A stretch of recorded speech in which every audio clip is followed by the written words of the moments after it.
এটা বর্ধমান দুর্গাপুজো সমন্বয় সমিতির পক্ষ থেকে এবং পরম্পর দুর্গা উৎসব আমরা প্রতি বছরের ন্যায় এবছরও মায়ের জন্য রক্তদান আমাদের বর্ধমান আরামগঞ্জ কল্পতরু চিলড্রেন যে ম্যারেজ হল সেখানে অনুষ্ঠিত হলো এবং একই সঙ্গে নেতাজি ইন্ডোর স্টেডিয়ামে সেখানেও এই মায়ের জন্য রক্তদান অনুষ্ঠিত হচ্ছে।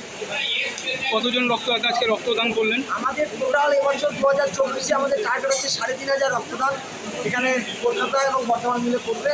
কলকাতায় প্রায় 3000-এর মতো লোক রক্ত দিচ্ছে এবং বর্তমানে 500 মতন ক্যান্ডিডেট এখানে রক্ত দিচ্ছে। কোথায় যাচ্ছে ব্লাডটা?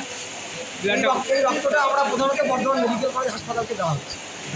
এই যে তীব্র দাবদাহ চলছে সেই সময় একটা রক্তদান শিবির মানে একটা মহতী উদ্যোগ, এটাকে নিয়ে কি বলবেন?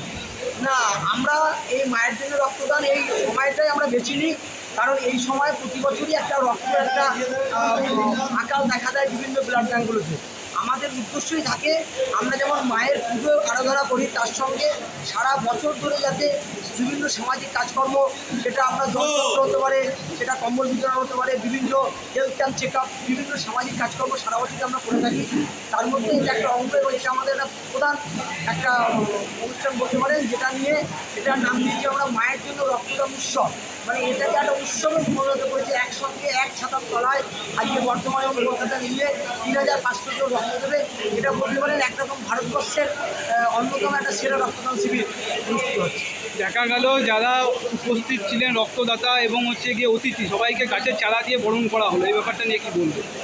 গাছের চারা দিয়ে বরণ করা হলো। আমরা যারা রক্ত দিয়েছেন তাদের জন্য সাময়িক যে নিয়মগুলো আছে ব্লাড ব্যাঙ্কের, আমাদের যে রুলস সেই অনুযায়ী তাদের এসব থাকেই।